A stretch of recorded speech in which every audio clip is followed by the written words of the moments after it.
원기 105년 원불교 생명윤리 세미나 녹화 진행하고 있습니다.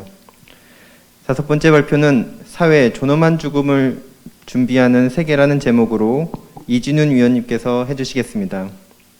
이진훈 위원님은 원광대학교 한의과대학을 졸업하시고 현재는 익산시 보건소 보건사업과장으로 재직 중에 계십니다. 공중보건사업 전문성을 가지고 봉직하고 계시며 특히 이번 코로나19 사태에서 익산 지역 방역을 위해 최선을 다해주고 계십니다. 이륙교당 교도님으로 중앙교구 팟캐스트 진행하는 등 마음공부를 통한 교화에도 정성을 다하고 계십니다. 이진훈 위원님을 다음 발표자로 모시겠습니다.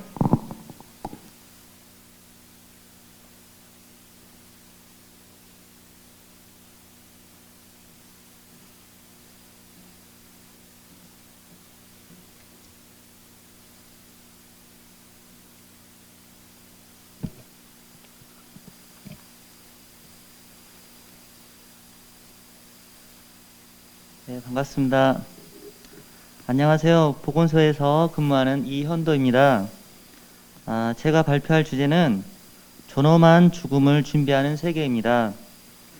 존엄한 죽음의 국외, 국내 현황을 살펴보겠습니다. 네, 처음에 존엄한 죽음 개요하고 국외 현황, 국내 현황을 살펴보겠습니다. 먼저 영상을 한번 보시겠습니다.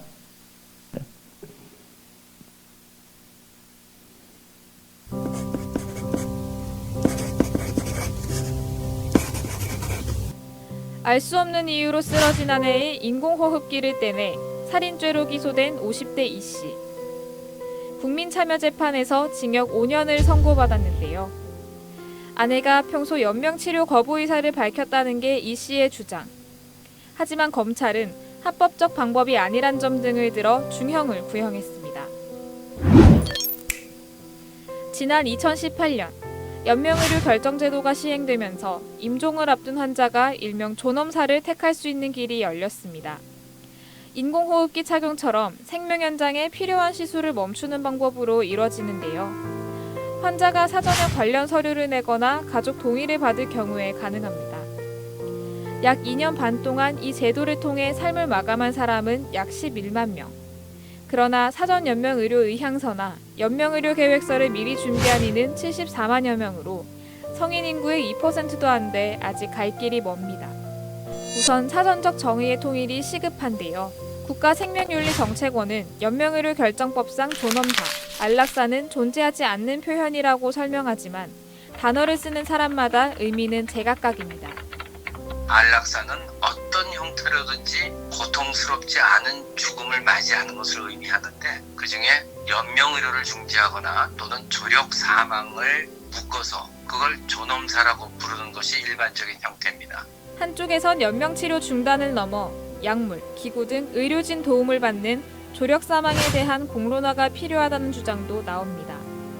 소생 가능성이 희박한데도 기약 없이 죽음을 기다려야 하는 고통을 헤아려 자기결정권 행사 시점 등 기준을 마련해야 한다는 설명인데요. 연명의료 결정법이 있기는 하지만 그 법보다는 이런 존엄사법이라는 보다 일반적인 법을 만들어서 세세하게 규정을 하고 좀 다듬어 나가야 된다. 자칫 생명 경시풍조를 확산시키고 제도가 악용될 수 있다며 반대하는 목소리도 여전히 큽니다. 우리 주변에 이제 많은 요양원에 이제 치매 환자나 병약한 그런 노인분들이 요양원이나 요양병원에 누워 계세요. 그런 분들도 빨리 돌아가시게 하자. 이런 주장을 충분히 할 수 있어요. 외국에서 이런 것들을 받아들인 나라에서는요, 그런 주장이 막 나와요. 이는 우리나라뿐 아니라 외국에서도 논쟁을 일으키는 대목. 현재 스위스는 일정 조건 하에 행해지는 조력 사망을 법으로 허용하고 있는데요. 전신마비 환자가 이를 이용하도록 도운 이탈리아 활동가가 무죄를 받는가 하면 뉴질랜드는 스위스처럼 하자는 법안이 다음 달 국민투표에 붙여질 예정. 이웃나라 일본에서는 루게릭병 환자의 요청에 따라 죽음을 도운 의사가 체포돼 논란이 일기도 했습니다. 권리가 먼저냐 윤리가 먼저냐. 입장은 서로 달라도 평소 죽음에 대해 생각할 기회가 중요하다는 것은 전문가들의 공통 의견. 빠르게 진행되는 고령화 속에서 죽음을 무조건 터부시하는 인식도 바뀌어야 한다는 설명인데요. 한 번쯤 차분히 웰다잉 문제를 고민해보는 건 어떨까요?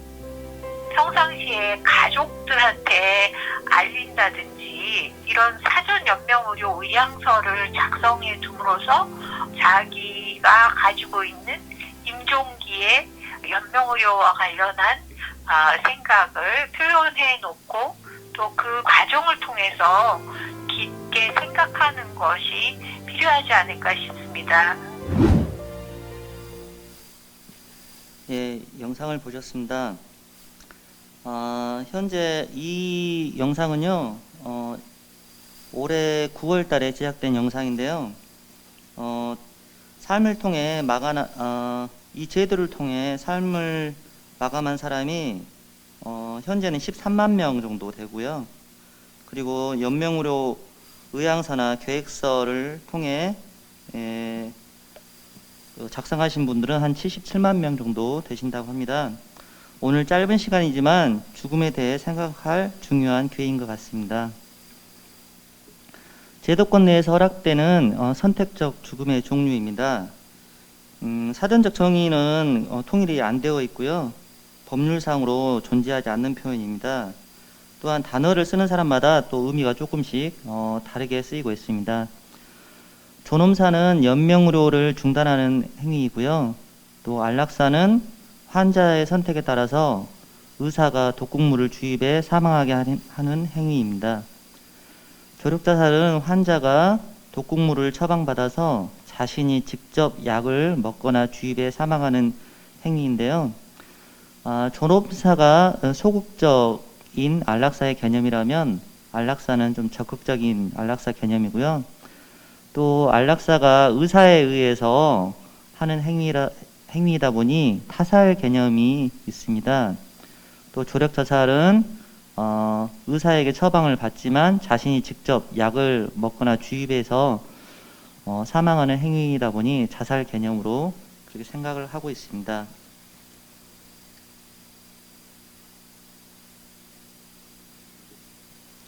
아, 2017년 노인 실태조사에서 연명치료를 반대하는 그 노인의 비율이 91.8%였는데요.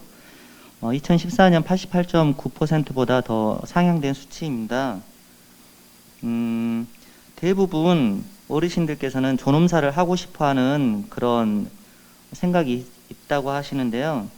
우리 원불교에서는 천도제를 지내서 열반인의 명복을 빌고 또 영혼이 좋은 곳에서 태어나도록 기원하는 또 의식을 하고 있습니다. 국외 현황으로 유럽, 북미, 일본 현황 위주로 살펴보겠습니다. 표에 보시다시피 많은 나라들이 존엄사를 채택하고 있고요. 또 안락사와 조력자살을 선택적으로 채택을 하고 있습니다. 맨 아래 우리나라의 경우를 보시면 2018년에 존엄사를 허용을 했고 또 안락사와 조력자살은 허용하지 않고 있습니다. 스위스가 조력자살을 허용하는 대표적인 나라인데요. 안락사는 허용을 하고 있지 않습니다. 2016년 기준으로 스위스에서 조력자살로 사망한 숫자가 928명인데요. 이는 전체 사망자의 1.4% 수준이라고 하고요.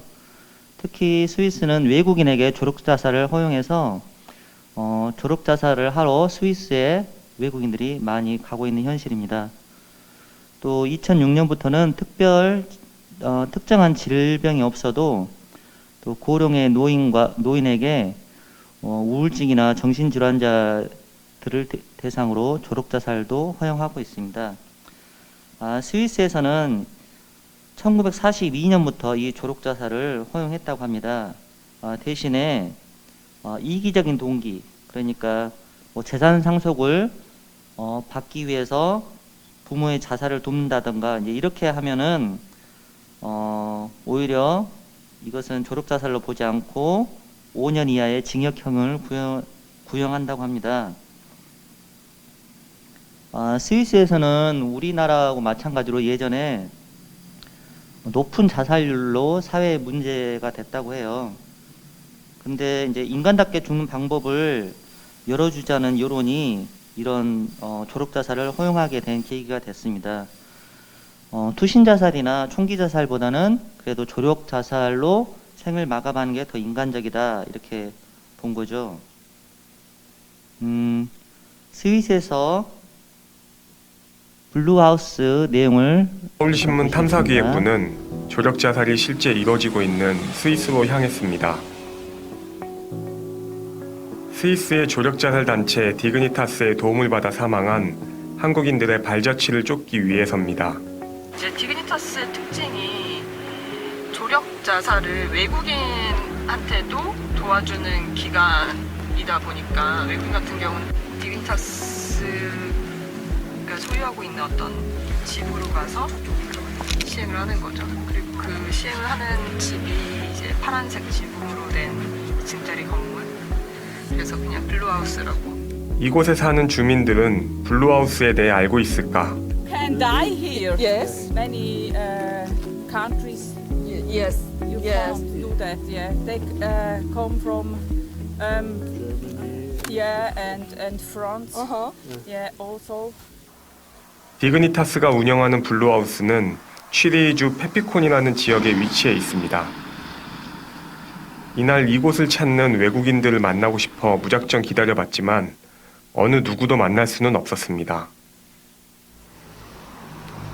조력 자살 후 시신을 화장장까지 운반하는 민간 장례업체의 사무실을 어렵게 찾았습니다.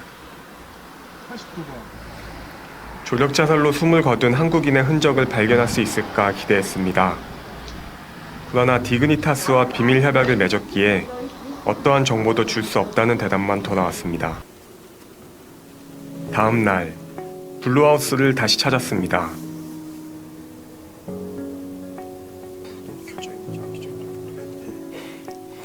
오전 10시 30분쯤 프랑스 번호판을 단 검은색 SUV 한 대가 도착했습니다. 연이어 미색 SUV 한 대도 도착했습니다. 거동이 불편한 노인들이 가족의 도움을 받아 내렸고 휠체어를 타고 블루하우스로 들어갔습니다.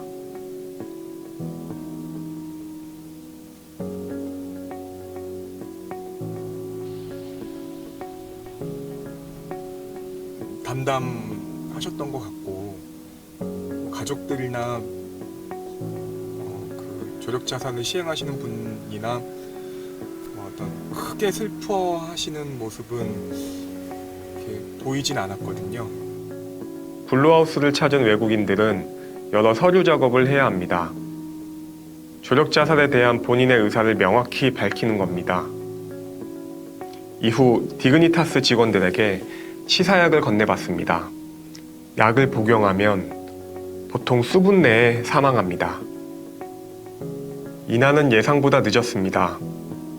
오후 5시 30분쯤 경찰과 법의학자로 추정되는 이들이 블루하우스로 들어갔습니다. 경찰과 법의학자는 타살 정황이 있는지 꼼꼼히 확인하고 검시도 했을 겁니다. 1시간 뒤 이들이 나왔습니다. 곧이어 운구 차량도 도착했습니다. 휠체어를 타고 블루하우스에 도착했던 노인들. 그들은 그렇게 주검이 되어 8시간 만에 관에 실려 나왔습니다. 조력 자살 후 시신은 취리히주 북화장장으로 보내집니다. 조력 자살로 생을 마감한 한국인들도 이곳으로 옮겨졌을 겁니다. 우리는 바로 이곳에서 화장된 몇몇 한국인의 기록을 찾을 수 있었습니다. 이 기록에는 고인의 이름과 주소 등이 적혀 있었습니다. 사망 장소인 블루하우스가 장례 주관자인 디그니타스가 기재돼 있었습니다. 네, 이 디그니타스가 운영하는 블루하우스는 장례비를 포함해서 우리나라 비용으로 한 1,000만 원에서 1,500만 원 든다고 합니다. 또 2016년과 2018년 한국인 2명이 이 블루하우스에서 졸업자살을 했다고 하는데요. 서울신문에서 이렇게 취재를 해보니 이런 생명 경시 풍조를 조장할 우려가 있는데 왜 불로하수를 취재했냐 이런 또 지적이 있었다고들 합니다. 우리나라 자살률은 2019년에 인구 10만 명당 26.9명으로 OECD 국가 중 거의 1위 또는 2위를 하고 있는데요. 하루 평균 38명의 자살률을 기록하고 있습니다. 성인 1000명을 대상으로 2019년에 조사한 바에 따르면 성인 10명 중 8명이 그러니까 조력자살을 포함하는 개념입니다. 안락사 허용을 찬성했다고 합니다. 스위스의 경우는 우리나라보다 한 50% 낮은 자살률을 기록하고 있는데요. 2016년 12.5명이라고 하는데요. 한국이 이제 자살률은 더 높습니다. 한국이 존엄한 죽음 여건을 갖추었나 하는 물음에 부정적인 답변이 67%, 또 긍정적인 답변이 20.9%, 부정적인 답변이 3배 이상 높았습니다. 존엄한 죽음을 개인의 문제로만 아니라 국가적인 문제로 논의해야 될 때인 것 같습니다. 네덜란드는 조력자살과 안락사를 모두 허용하고 있는 나라입니다. 전 세계 최초로 안락사와 조력자살을 합법화한 것으로 유명한데요. 2002년 4월 안락사법이 시행되었습니다. 네덜란드에서 안락사를 선택한 사람은 2002년 1882명에서 2017년 6585명으로 꾸준히 증가하고 있고요. 2015년 기준 전체 사망자 대비 4.5% 수준입니다. 그리고 이 조력자살과 안락사를 합법화하기 전에도 관행적으로 안락사를 시행했다고 합니다. 벨기에도 마찬가지로 안락사와 조력자살을 합법화하고 있고요. 영국에서는 조력자살과 안락사를 금지하고 있습니다. 2015년까지 조력자살 법안이 4차례나 올라갔지만 결국 의회를 통과하지 못했는데요. 영국 성공회나 유대교 또 이슬람 지도자들의 강한 반대에 부딪혀 허용을 하지 못했다고 합니다. 독일은 조력자살 금지법 위헌 판결이 올해 이루어졌는데요. 2015년에 조력자살 금지법이 제정되었습니다. 나치에 의한 대량 살인을 경험한 사회적 특성이 반영이 되었다고 하는데요. 올해 2월에 헌법재판소에서 조력자살 금지법이 위헌이다는 판결을 하였습니다. 프랑스에서는 사실상 안락사를 허용하는 법안인 깊은 잠 법안이 2010년도에 마련됐었는데요. 이건 안락사는 바로 이게 약물을 주입해서 바로 이제 죽음을 맞이하는 그런 단계인 반면 프랑스에서는 이런 이제 진정제를 맞으며 계속 죽음을 기다리게 하는 것인데요. 일부 의사들은 이런 깊은 잠이 숨이 멎을 때까지 계속 몇 주간 주사를 놓는 경우도 많다며 오히려 안락사가 더 인간적이라고 이제 주장을 하기도 했다고 합니다. 캐나다도 퀘벡주만 안락사를 허용하지 않고 안락사와 조력자살을 모두 허용하고 있습니다. 미국은 콜로라도, 캘리포니아, 몬태나주 등에서 안락사, 조력자살을 허용하고 있습니다. 이웃나라인 일본은 2006년 존엄사 허용 가이드라인을 제정했는데요. 안락사는 법적으로 허용되지 않고 있을 뿐만 아니라 형법상 살인죄로 다룹니다. 근데 이제 일본이 우리나라하고 좀 다른 점은 의식이 없는 환자에 대해서는 가족들의 동의를 받고 가족이 없는 환자의 경우는 의료팀이 종합적으로 판단해 존엄사를 결정한다고 하는데요. 우리나라 같은 경우는 이렇게 가족이 없는 경우는 의식이 없으면 영명의료를 중단할 수가 없습니다. 이게 이제 일본하고 저희하고 존엄사에 대해서 좀 다른 점입니다. 국내 현황입니다. 연명의료 결정법이 2018년 2월에 처음으로 시행되었는데요. 그 전에 1997년 서울 보라매 병원 사건이 있었고요. 또 2008년 세브란스 병원 김할머니 사건이 있었습니다. 영상으로 한번 보시겠습니다. 1997년 소위 보라매 병원 사건이라고 불리는 사건이 발생하였습니다. 1997년 12월 4일 오후 술에 취해 화장실을 가다가 넘어진 김 씨가 보라매 병원 응급실로 이송되었습니다.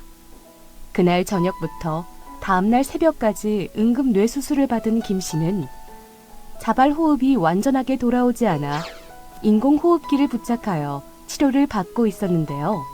김 씨의 부인은 의료진이 자신의 동의 없이 남편을 수술하였고 자신은 간병과 입원비를 감당할 능력이 없다며 퇴원을 요구하였습니다. 담당 전문의는 환자 상태가 악화될 수 있다고 보았지만 회복 가능성을 예측하는 의견도 있었습니다. 단언하기 어렵지만 당시 김 씨는 자발 호흡이 가능하지 않았으므로 인공호흡기를 제거하면 사망할 수 있는 상황이었음을 예상할 수 있습니다. 의료진은 김 씨 부인이 처음 퇴원을 요구할 때 이를 거절하였지만 퇴원 요구는 계속되었습니다. 다음 날 의료진은 김 씨 부인에게 김 씨의 사망 가능성을 설명하고 퇴원 후 법적인 이의 제기를 하지 않겠다는 귀가 서약서에 서명을 받고 퇴원을 허용하였습니다. 그리고 김 씨는 구급차에서 인턴이 작동하는 수동 인공호흡기로 호흡을 유지하면서 집으로 귀가하였습니다. 빨리빨리 할까요? 도착 후 인턴은 인공호흡기 제거 후에 김 씨가 사망할 수 있음을 알리고 수동 인공호흡기를 제거하였습니다. 보라매 병원 사건으로 이후 보호자와 김 씨는 의료진 각각 5분 살인 만에 및 살인 방법죄로 사망하였습니다. 실형 선고를 받았고요. 이에 또 검찰은 의료계의 김 연명으로 씨의 중단에 부인을 대한 살인 소극적 혐의로 방어적 구속하고 태도의 담당 계기가 의사 되었습니다. 3명을 다음은 다음은 이제 김할머니 2008년 사건인데요. 발생한 이 세브란스 병원 김할머니 사건입니다. 사건을 계기로 환자 2008년 2월 가족들이 18일 병원 김 상대로 씨 연명치료 할머니는 중단 소송을 기관지 제기했는데요. 내시경을 이용한 그 다음에 폐종양 조직 검사를 국내 최초로 받던 중 대법원에서 존엄사를 과다출혈로 인정하는 심정지가 계기가 발생하였고 연명으로 결정제도의 큰 문제는 당사자 배제인데요.